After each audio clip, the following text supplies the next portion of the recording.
11월 10일 수요일 아침입니다. 오늘 본문은 사사기 5장 1절부터 18절입니다. 어제 드보라와 바락 장군이 전쟁에서 대승리를 했습니다. 시스라 장군은 야엘에 의해서 죽임을 당했습니다. 그래서 드보라와 바락이 주님의 구원을 찬양하며 노래하고 그리고 전쟁에 참여한 지파들을 축복하는 본문, 그 본문이 오늘 본문입니다. 그러나 오늘 본문 중에 우리가 특이하게 좀 봐야 할 부분이 있는데 그것이 뭐냐면은 동족이 전쟁에 지금 참여해서 열심히 전쟁을 하고 있는데 이 동족의 전쟁에 참여하지 않은 지파들도 있었습니다. 근데 그 지파들에 대해서는 그 주님을 찬양하는 중에 책망의 말씀도 하는 그런 부분입니다. 우리가 구체적으로 좀 살펴보죠. 먼저 1절과 6절부터 8절입니다. 1절을 먼저 보겠습니다.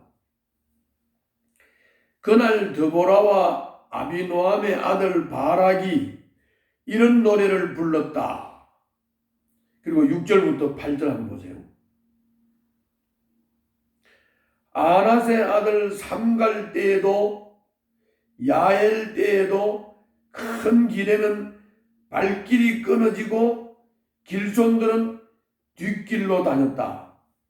나 드보라가 일어나기까지 이스라엘의 어머니인 내가 일어나기까지 이스라엘에서는 용사가 끊어졌다. 그들이 새 신들을 택하였을 때에 성문에 전쟁이 들이닥쳤는데 4만 명 이스라엘 군인 가운데 방패와 창을 가진 사람이 보였던가? 이렇게 기록이 되어 있습니다. 요거를 정리해서 말씀을 드리면 드보라와 바락이 이 승리의 노래, 전쟁을 승리하고 전쟁의 노래를 부르는 건데 전쟁에서 승리하기 전 이스라엘의 거리에는 거기 6절, 7절, 8절처럼 인적이 끊어지고 사람 사는 동네 같지 않았다. 성내는 온전하게 무장한 용사를 찾아보려고 해도 찾아볼 수도 없었다. 적들이 성문에 들이닥쳤는데도 맞서 싸울 군대가 없었다. 이것이 드보라와 바락이 일어나기 전에 전쟁을 승리하기 전에 이스라엘의 상황이었다. 그런 말입니다. 그 다음 한번 보겠습니다. 4절 5절 한번 보겠습니다. 4절 5절 주님께서 세일에서 나오실 때에 주님께서 에돔 땅에서 출동하실 때에 땅은 흔들리고 하늘은 물을 쏟아내고 구름은 비를 쏟았습니다.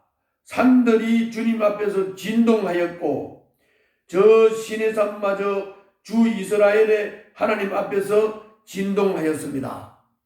이 말씀은 드보라와 바락이 일어나니까 주님께서 이스라엘 백성들을 앞장서서 전쟁을 하기 위해서 그게 오늘 4절 5절에 보면 하나님이 출동을 하신 거예요.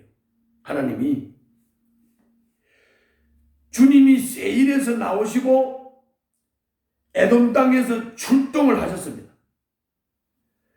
주님이 오실 때에 폭우가 쏟아지고 산들이 진동을 했습니다. 주님이 앞장서서 출동하셔서 하는 전쟁이 바로 드보라와 바락이 한 전쟁이죠. 이 전쟁은 이길 수밖에 없는 전쟁이었습니다. 그런데 7절하고 12절 한번 보겠습니다. 자, 7절. 나 드보라가 일어나기까지 이스라엘의 어머니인 내가 일어나기까지 이스라엘에서는 용사가 끊어졌다. 12절 일어나라 일어나라 드보라야 일어나라 일어나서 노래를 불러라 일어나라 바라가 포로들을 끌고 가거라 나비 아비노함의 아들아.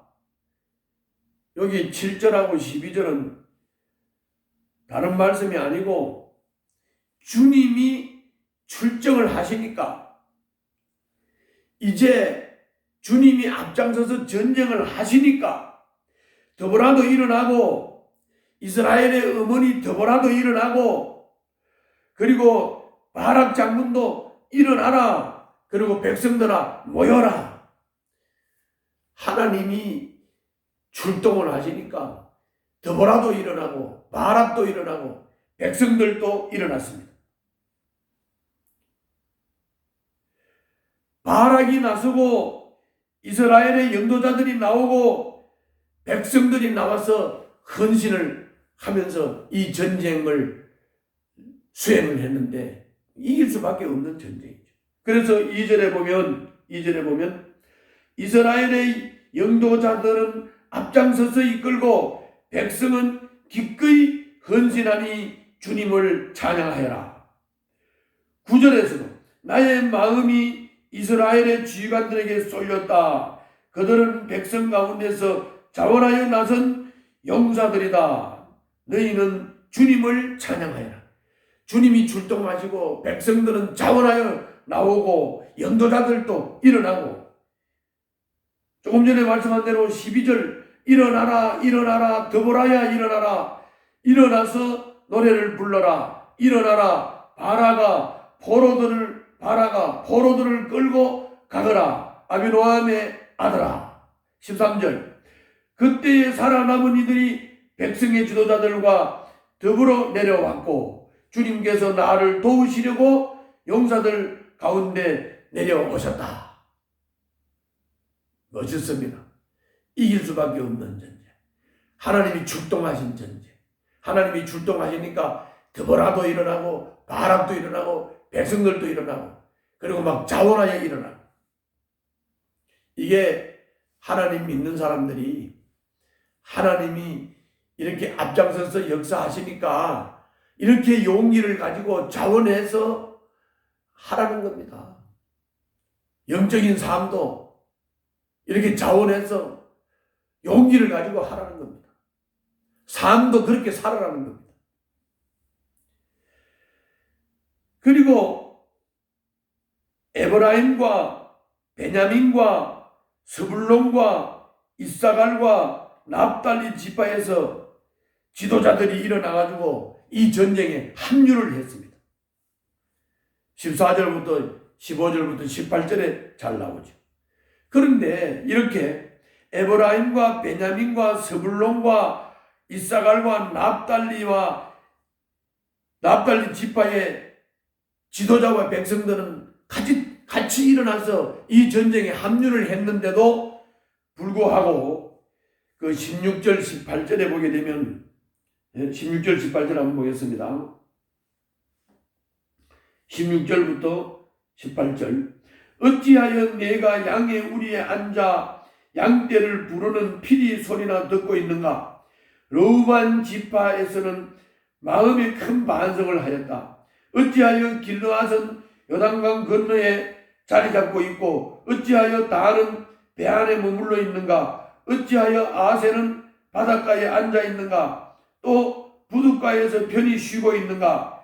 스불론은 죽음을 무릅쓰고 생명을 아끼지 않고 싸운 백성이요 납달리도 들판 언덕 위에서 그렇게 싸운 백성이다. 그런데 어떻게 그렇게 뒷집을 짓고 있느냐 이런 말씀이죠.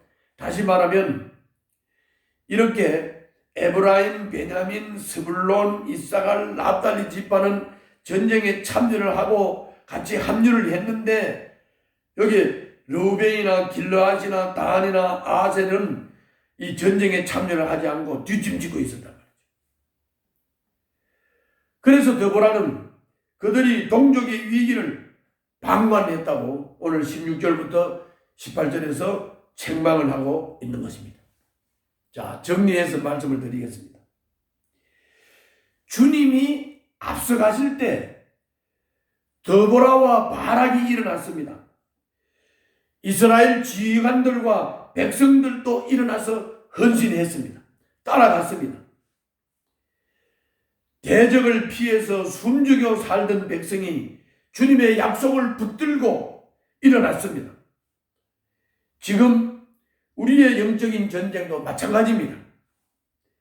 그리스도가 앞장서셨습니다. 우리는 그리스도의 군사입니다. 담대하게 일어나서 영적 전쟁도, 믿음의 삶도, 사탄과의 싸움도, 우리들의 삶도 주님이 앞장서서 가시니까 당당하게, 담대하게 나가야 되는 겁니다.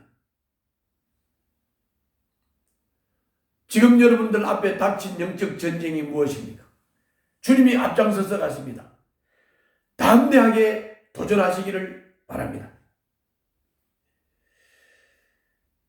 형제가 삶의 터전을 얻으려고 피 흘려 싸우고 있는데 남의 일처럼 방관하면 안 됩니다. 자기 안정과 이익만 챙기며 이웃의 고통을 외면하는 공동체는 오래 버틸 수 없습니다. 그래서 주님은 오늘 이 승리의 시를 통해서 르우벤, 길르앗, 단, 아셀 지파를 책망하고 있는 것입니다. 이웃이 무너지면 결국 나도 무너집니다. 어려움을 당한 이웃이 있다면 내일처럼 나서서 든든한 지원군이 되어주십시오. 뒷짐짓고 방광을 하면 안 됩니다. 그들과 협력해서 함께 영적 싸움을 싸워야 됩니다. 오늘도 여러분들이 이와 같은 영적 싸움에 승리하시기를 바랍니다. 기도하겠습니다. 주님과 함께 영적 전쟁에 나서며 이 시대의 어두움에 담대히 맞서게 하여 주시옵소서. 이 영적 싸움은 주님이 출동하셔서 싸우고 계시니 우리들은 주님을 용기를 내서 담대하게 따라야 되겠습니다. 오늘도 영적 싸움에 승리하게 하여 주시옵소서. 예수님 이름으로 기도하옵나이다. 아멘.